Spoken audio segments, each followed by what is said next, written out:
All right. So we're going to dig in more now to an evolutionary perspective and try to see if we can understand ideological differences in terms of evolutionary theory. So let's start with the socio-functional perspective. So if I were to show you this tool over here on the right, you would make a guess that this thing was designed for some kind of purpose. You're saying it's got this chain thing, it's got this handle thing, like what's that for? Well, evolutionists approach things in the same way. They ask, what's this for? And we're going to try to work with the idea here that ideologies might have some kind of social function. That, like a tool, they help you achieve something in the social arena. So we can think about applying this to applying it to ideology and saying, okay, well, what was going on in the ancestral life where ideologies might have been useful? And what kind of, oftentimes we see in adaptations that there's cross pressures. So an example of a cross pressure would be you want to be big enough that you can maybe prevail in a fight, but not so big that it's hard to get enough food to survive. So lots of times, this is a quick aside, but lots of times you find things are normally distributed. There's pressures this way and there's pressures this way, and so there's some kind of compromise in the middle. So a lot of human traits, we see this. The level of openness, the level of extroversion, the level of conscientiousness, there's some happy medium. So we're going to posit the idea of there's these cross pressures, and we're also going to recognize that maybe there's some kind of strategic pluralism. So that different kinds of ideologies are trying to achieve different kinds of things. So just as a comparison here, when we look at mating, there's lots of different mating strategies that we've considered. It's not just long-term relationships. Sometimes there's short-term strategies. It's not just that there's trying to find the guy who has the most resources. You're also trying to balance that against how willing he's going to be able to share those with you, etc. Okay, so the key difference here is we're trying to see ideologies as specific goals, not just, as Joe posits, not just things that make you feel better. We're thinking that they have some kind of specific function. So evolutionary coalitional theory is going to propose these three different orientations. So one, we're going to imagine that people might have some kind of motivation to engage in what Haidt calls binding, because it might give you more security and you might get more kin support. So if you're really into conformity, tradition, and security, that has certain benefits. It gets you security and a support of your kin. SDO, on the other hand, that exploiting kind of orientation, that might let you get extra resources, and it might makes you gain certain kinds of power. And then over here, let me advance the slide a second. So SDO is yellow, and then blue, your liberals. It could also be that the liberals are seeking something, and maybe what's going on here is you're concerned about the exploitation you're going to get from always obeying authority and from trying to gain status and power. And so you're more inclined to promote self-direction, and you might get a little less kin support, but you think these things will make up for it. So just highlighting the positives, but each orientation also has some negatives. So we shouldn't be surprised that everyone isn't a liberal and everyone isn't a conservative, that there's some variability. Okay, so let's step through those three things in particular. So the first one is that that first one is trying to explain basically the RWA orientation. You can imagine in the coalitional environment that groups fight over different kinds of resources. So the more formidable groups have an advantage. They take more resources. One of the things that makes you more formidable is the extent to which you are loyal and you conform to what the group needs. So you can posit here, if there's higher security needs, there's a greater selective pressure to engage in this kind of group-centric conformity, respect for tradition, all that kind of stuff. So groups with internal cohesion are likely to prevail in different kinds of conflicts. So just the idea is here, if two groups are in conflict, you've got these guys, if they're more organized, they're more respectful of authority, they're more likely to toe the line, to maintain traditions, they might have an advantage over some kind of other group that's less organized and less internally cohesive. Okay, so one of the pressures we can think about is this conflict between different kinds of groups. There's plenty of evidence that in the ancestral environment, there was a lot of warfare between different human groups. Okay, second, we can think about in the ancestral environment that if you have the resources for a good defense, you also have the resources for a good offense. So if you had a coalition that was very stable and secure, you might then be able to impose your will on other groups. So it's not just defense, but it gets you stuff. So there's an affordance where you now have the ability to exploit and take over, take resources from other groups. So the second perspective here in evolutionary coalitional theory is that SDO might be explained by those individuals that are willing to defer to power and to try to get more resources through that. Okay, then the third orientation, that is this idea of avoiding exploitation. So the first two, you're kind of loyal to the group and you're going to potentially take advantage of other groups. But if you are worried about the hierarchy exploiting you, you might say, I don't want to play that game. So you're going to refuse to accept hierarchies, refuse to accept power differences. And the basic argument here is this smells like universalizing and liberalism, right? Where you want to treat other people equally, you want to be treated equally, you want to let people seek their own path. So you're going to distrust the powerful and seek allies in outside groups. So you're going to have more of a kind of a cosmopolitan, less group-centric kind of orientation. Okay, so just a quick pause to think about how evolutionary coalitional theory, ECT, accommodates other theories. In other words, can it explain the things that they've found? Well, there's some reason to think that they might. So Jost, remember, he said, okay, conservatives, they're anti-change and they're pro-hierarchy. Well, that smells like concern about maintaining group cohesion, maintaining formidability. And the pro-hierarchy seems like you're kind of pro-domination. You're kind of pro-wanting to be coordinated enough that you can dominate other groups.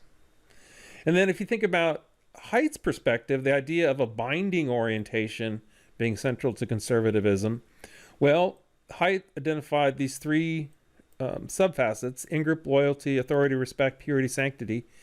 If you're loyal, you would be a better coalitional member. If you show more respect, you're more valuable to that coalition because you're going to toe the line. And then the purity sanctity stuff enforces boundaries.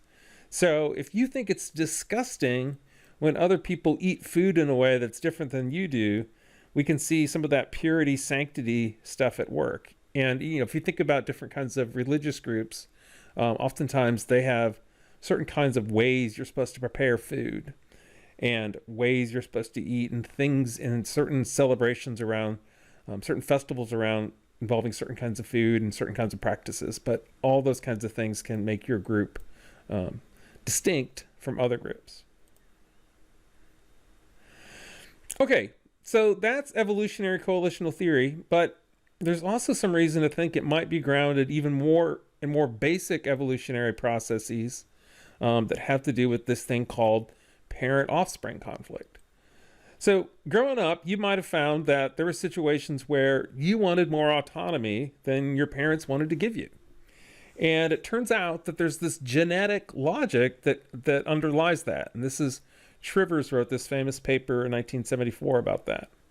So let's think here about we've got a bird here feeding the babies. If you look in the baby's mouth, they have coloring, which is trying to get the mom's attention.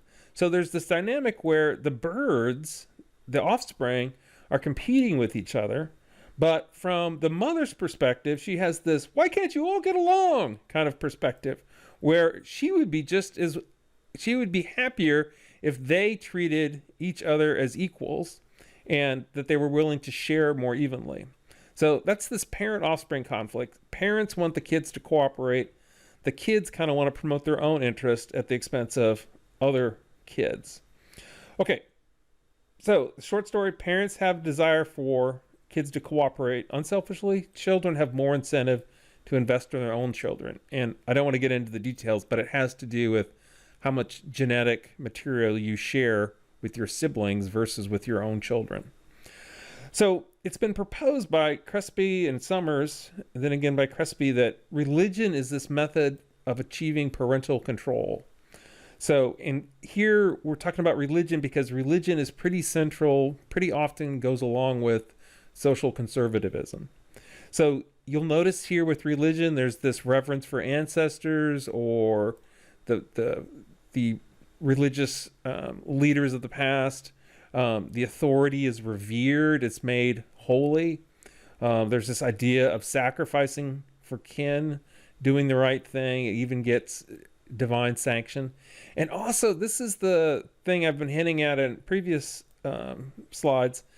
It can explain why there's this desire among social conservatives to restrict sexuality of offspring. So other things being equal, parents would rather have their offspring marry within the kin network because it's going to keep them in the family, so to speak. It's going to get more resources that feed back and reinforce the family's resources.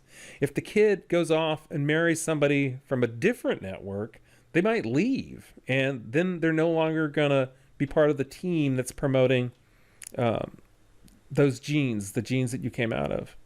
The other thing we see is there's an emphasis on marrying early, right? And having kids early. Because if you do those things, that's when parents can exert the most control. If you have children later, your parents have less ability to control the way you raise those kids and whether you keep them in the family, so to speak. Because as people get older, they get more resources and they become more independent of their parents. So anyway, there's a suggestion here that there's a genetic reason why we might see a strategy of trying to restrict offspring sexuality, and it has to do with this parent-offspring conflict. So this is basically trying to say, like, why might you see this trade-off between social conservatives and liberals? Okay, so how does this look in terms of our Schwartz model? So RWA would be seen as this model where it's kind of the parent strategy. You're trying to restrict offspring sex and enforce cooperation.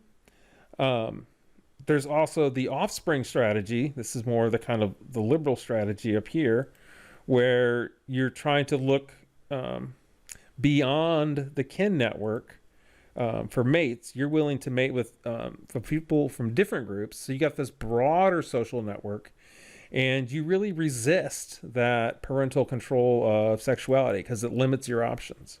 You'd rather go with the people that have the best genes, regardless of what group they're from.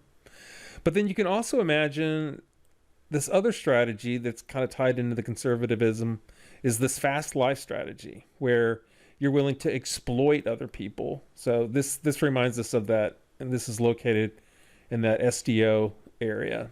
So short story, we can think of some reproductive dynamics that could push us into these different ideological orientations, and it's just another evolutionary perspective on why we get these ideological differences. Now, I should say this one is a little bit more speculative. This is something I'm working on, but it does, if you take certain issues like real hot button issues like abortion or anything to do with LGBTQ stuff, you can see there's this trade-off between the people that want to have a freer kind of sexuality and the people that want to restrict it. And I would argue that the other theories of social conservatism versus liberalism don't really get it, don't really explain well that why sex is so contested. Okay. All right. Next section here, section 7, we're going to talk about some of the environmental implications of ideology, and we'll get through some sociological evidence on the organization behind climate change denial, and then talk about some larger political realities kind of at the end. Okay, so this is just from a political cartoon, but if we can imagine SDO, like somebody that had an SDO orientation, if we can give them some kind of truth serum and just have them start talking, I think this is kind of like what they would sound like. So the scientific case for global warming is overwhelming, and it grows daily. Only a moron would deny it. If you have a pro-growth case to make, then you man up and make it. Don't hide behind ignorance. Don't oppose sound climate policy because it's flawed. I oppose it because I care much more about short-term economic interests than the future of the damn planet. Hello? All right, so no one would ever say this, but this is what I'm arguing and other people are arguing underlies a lot of the relationship between SDO and anti-environmentalism. That there's this thing where you are pursuing some short-term economic interests, trying to make a buck, as opposed to being concerned about the long-term implications of something. Okay, so here's a crucial thing that I want you to think about in terms of how these politics work. So what I'm going to suggest to you is that most of the time, your cultural conservatives over here don't really have a dog in the fight when it comes to environmentalism. That's not a big deal. But these folks over here, so-called economic conservatives that are very concerned about power, they would really like to get rid of the environmentalists who are getting in their way of making a profit. So what they try to do is, this is why I have this big arrow here, they try to recruit the social conservatives and get them concerned about climate change and try to reframe it in a way that your social conservatives would care about. So we'll come back to this in several different examples, but think about this recruitment going on, that these folks are trying to frame the issue so that social conservatives will ally themselves with business interests and fight the environmentalists. Okay, so what's that look like?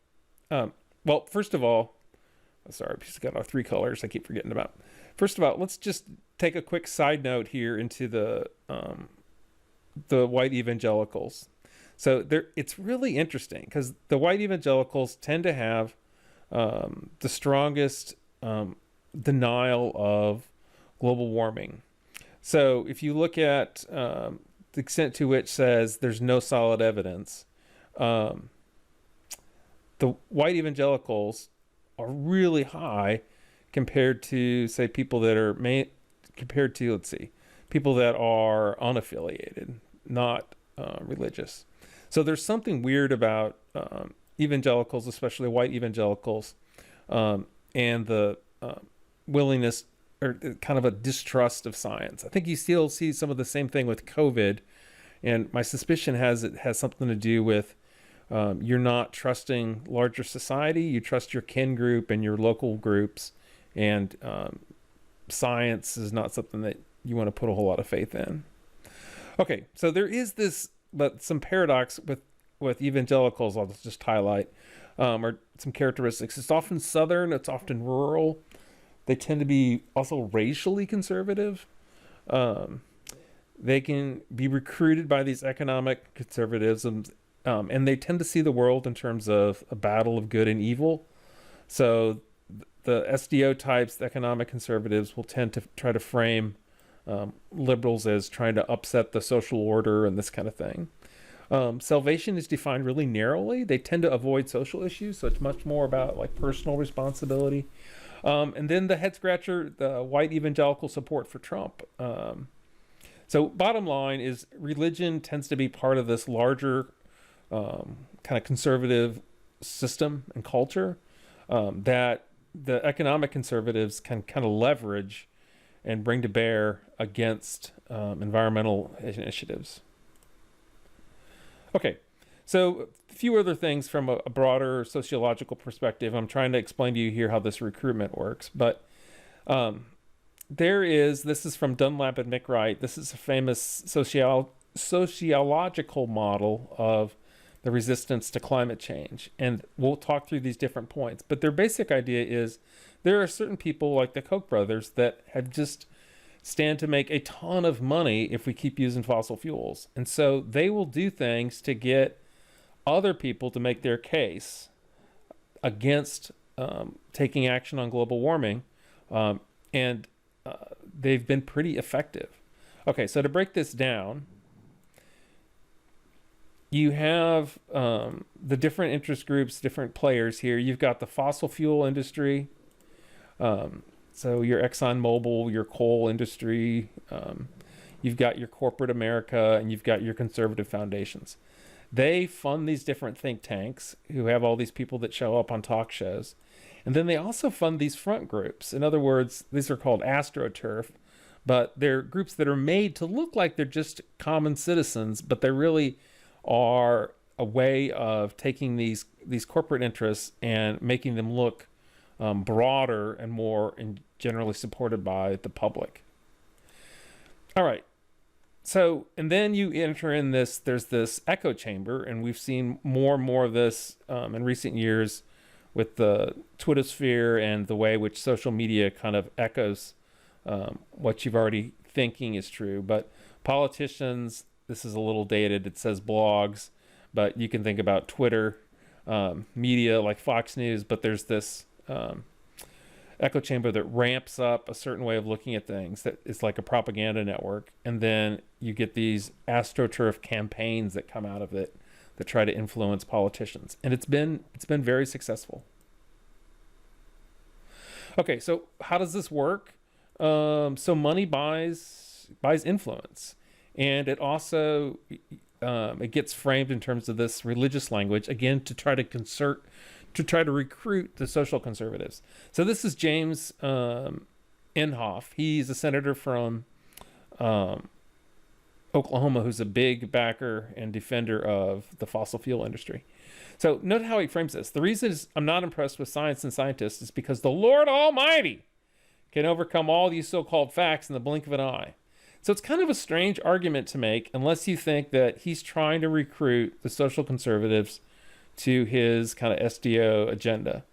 And just a quick, nice graph or some other things about him. So he's brought in a snowball that he found outside to the Senate floor and says, well, there can't be global warming if there's snow.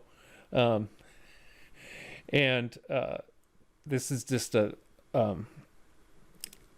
advocacy group pointing out that 97+% of climate scientists think global warming is real. Inhofe says it's a hoax. But they're highlighting how much money he's gotten from the oil and gas companies. So this is just trying to show you how this thing works in practice, this network to sway public opinion by getting hold of certain politicians and different interest groups. Okay, and then just to show you, red is production of gas, and you can see obviously that this whole area has a lot of fossil fuel resources, and this is Oklahoma that Inhofe represents.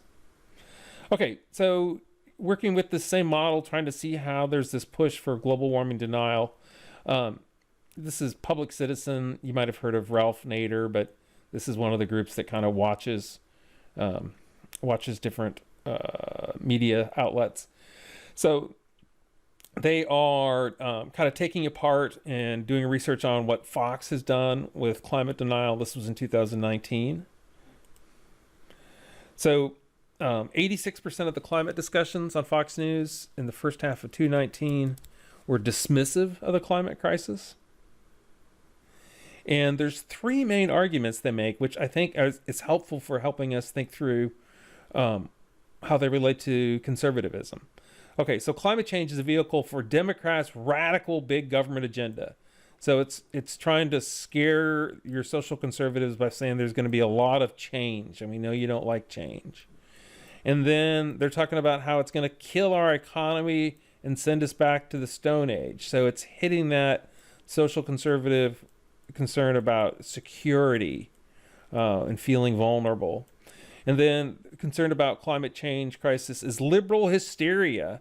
So it's trying to recruit those in-group, out-group loyalties. Remember, social conservatives tend to be very concerned about conforming and going along with and being loyal to the in-group.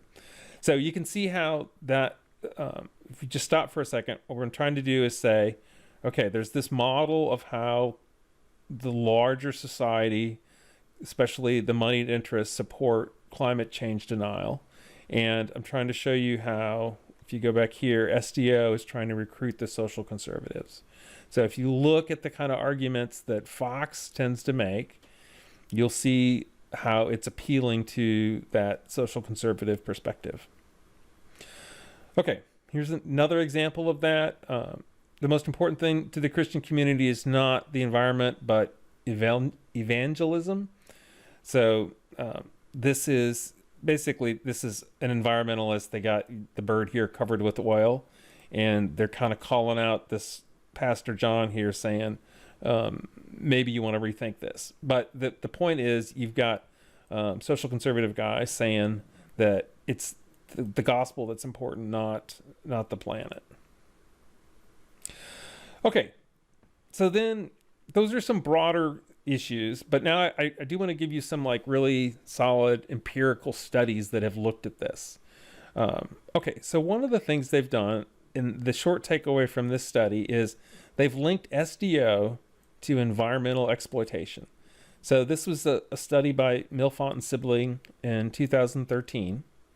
And what they're trying to show is that you can expand SDO theory, that it's about more than just exploiting and dominating human groups. It's about dominating the environment. And it's about taking a hierarchy of oppression and thinking about that as shaping the way we approach nature. Okay, so what they did is they presented participants with this mining scenario. And they described the mining in one of two ways.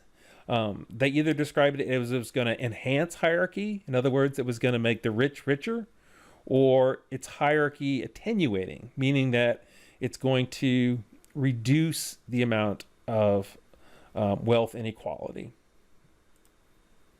Okay, so in the hierarchy enhancing condition, I've highlighted in yellow where they manipulated things in a way it's going to be different when you get to the hierarchy attenuating. Okay, so if they're trying to say it's going to help the rich get richer, it talks about the rare minerals on land owned by a wealthy family.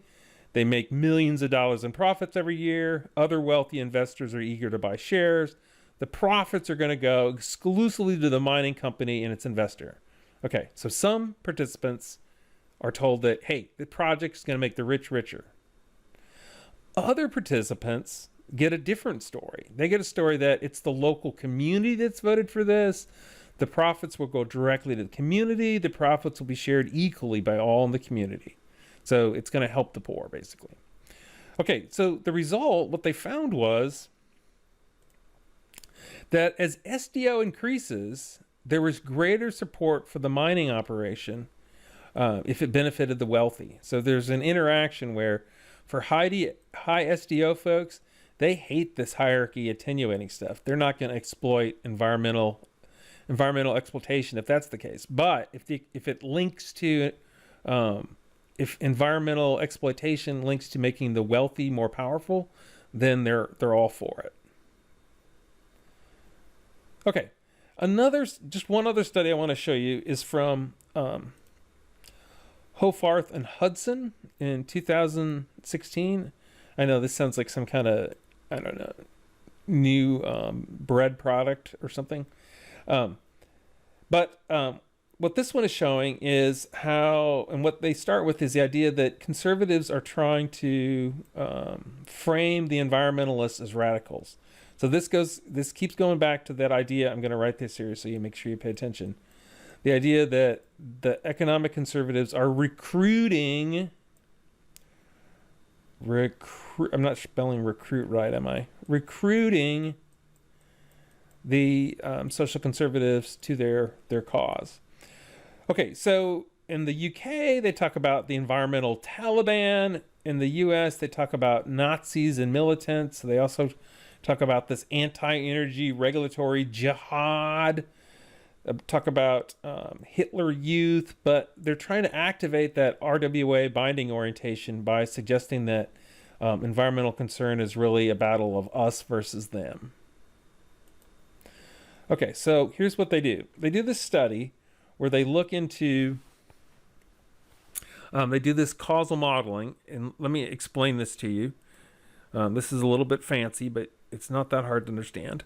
Okay, so you've got some things over here that are the precursors. So RWA, SDO, and then they also looked at party affiliation just kind of to control for that. And what they're trying to show is that these things motivate these things, which in turn motivate these things, right? So column A motivates column B, which motivates column C. Okay, and then the numbers here are basically, you can think of like correlation coefficients. They're telling you how much influence runs along that line. Okay, so what do we get? So on the front end, I'm just on the left side of the graph now. On the front end, you've got RWA, making it much more likely that people are going to see something as an environmental threat. So it's going to undermine their way of life.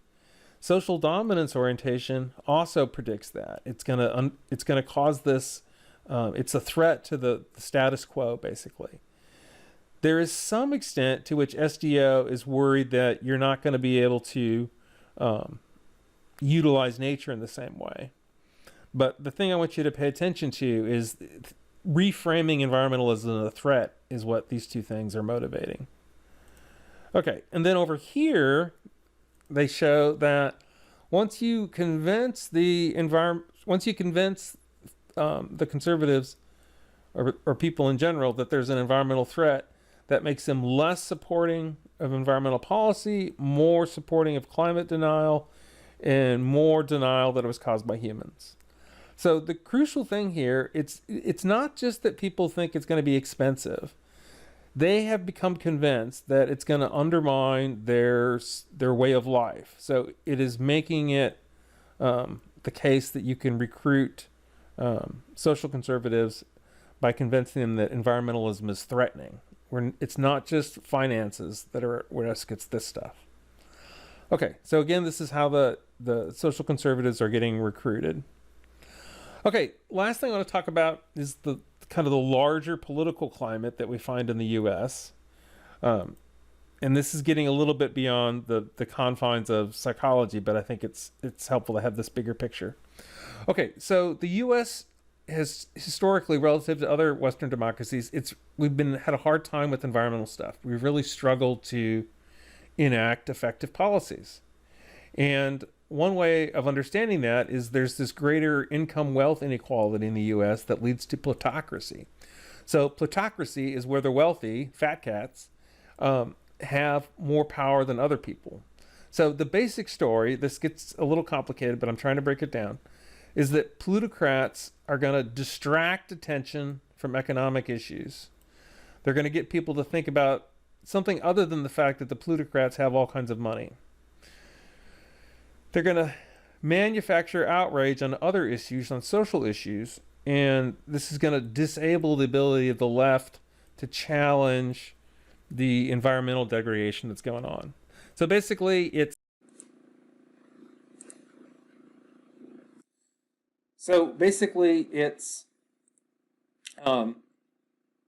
the wealthy, the uber wealthy, the upper 0.001% that are trying to change the subject. They're trying to get people to focus on other issues so that environmentalists, the left, can't address the things that are causing global warming, but that are also creating huge profits for the elites. Okay. So some background things you need to know. Inequality in the U.S. has been growing drastically. So you used to have this thing where economic gains would be pretty broadly distributed against different income groups. But what's really happened from the 70s to the 2018s, like even if you go up to the lower 98% of folks, so the vast majority of people haven't seen economic gains in terms of their real income. It's only at the upper 0.01%. So the spread is really between the uber wealthy and everybody else. So it's not doctors and lawyers that are up here. These are CEOs and hedge fund managers and the uber wealthy. Okay, another way of seeing this is that this graph is comparing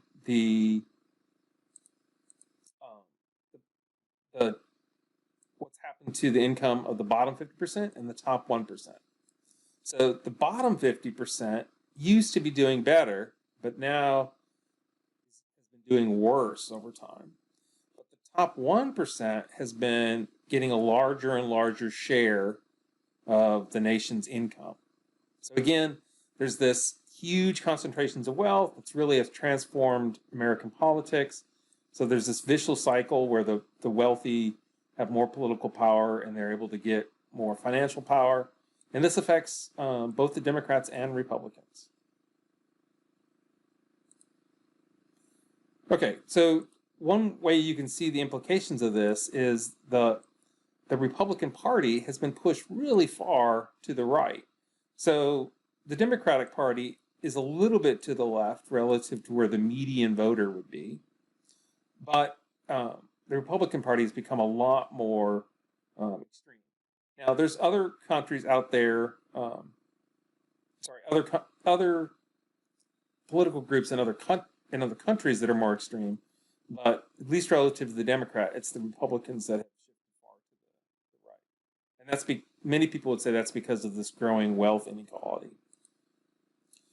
Okay, so these guys come along and say, well, trying to explain this, and they're saying, well, how do you get so that plutocrats have all this power? Because it's supposed to be a democracy. So they come up with this concept of plutocratic populism, and this is kind of an oxymoron or a paradox, but plutocrats means like the rule by the wealthy, and populism is rule by the general public, right, by a large number of ordinary citizens. But what's going on here is the plutocrats are recruiting, remember I keep coming back to that, they're recruiting the population to kind of do their bidding. So they draw on this guy Ziblatt, who has looked at conservative parties in different countries. And here's the basic paradox or dilemma that conservatives face. So if you're in the uber wealthy group and you would like to maintain all that wealth, it's going to be hard for you to win elections because other people are going to say, well, shouldn't you pay more in taxes? In other words, they're going to have a hard time getting people to vote their interests. So it suggests that there's one of two things that the wealthy will do. Either they will manufacture outrage, in other words, change the subject, or they will try to subvert democracy. And many people would say that that's what's going on right now. So again, coming back to this idea of recruitment, the U.S. leaders here are far to the right of the American public, and the wealthy are trying to demand these far right policies, and because they're trying to find ways to get the general public to vote their interest. Okay, so now we get to the manufacturing outrage. Okay, so you get all these social issues that get addressed, like concern about immigrants or concern about gun rights, or ideas that there's some kind of cover-up, or there's an immigration crisis, gay marriage, getting rid of illegal immigrants, Birthergate, trying to argue that Obama was a Muslim and not really a U.S. citizen, all this kind of stuff. But they're arguing that you get a lot of this kind of stuff going on when the plutocrats are trying to change the subject and trying to get people to vote on a different set of issues that are largely social conservative kind of issues. Okay, and then just one more little foray in here to the uniqueness of American politics. Many people will point to our history of slavery as really being one thing that sets us apart from the rest of the world. at least to the West.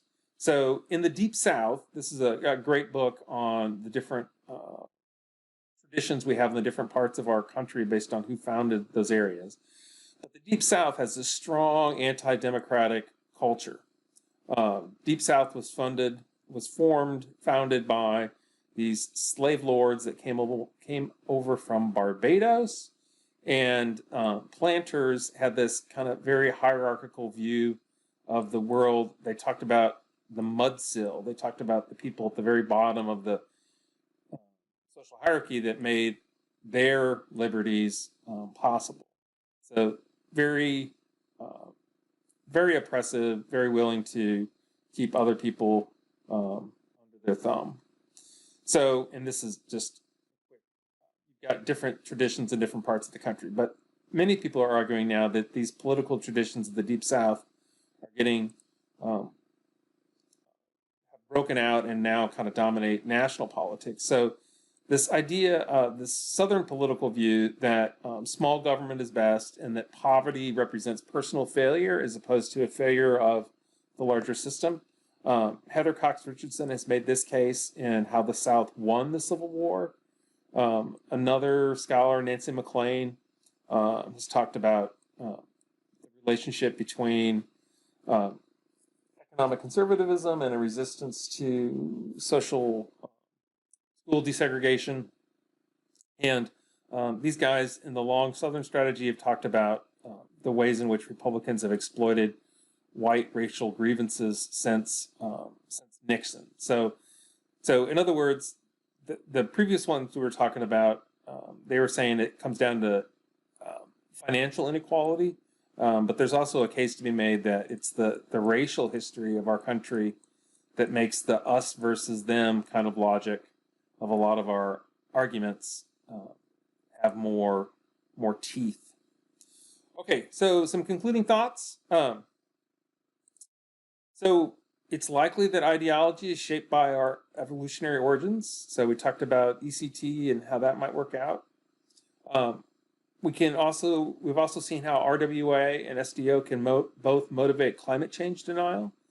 And crucial point here is SDO can recruit RWA because they can present environmentalism as this threat to the things that the social conservatives care about, that it's going to upend the social order, that you do not want to be seen associating with environmentalists. All right, and then we talked about how plutocratic populism kind of can limit the potential of collective action. So why can't the U.S. get any kind of effective traction on addressing climate change? The plutocratic populism tries to explain that. So the bottom line here is, based on these arguments that I've been sharing with you, is if you want to make progress on climate change, you probably need to deal with taming the influence that the wealthy have and strengthening some of our democratic institutions so that we can have more of the common good expressed in the way people are voting and the kind of policies become. Okay, well, thank you very much for listening. I hope you enjoyed.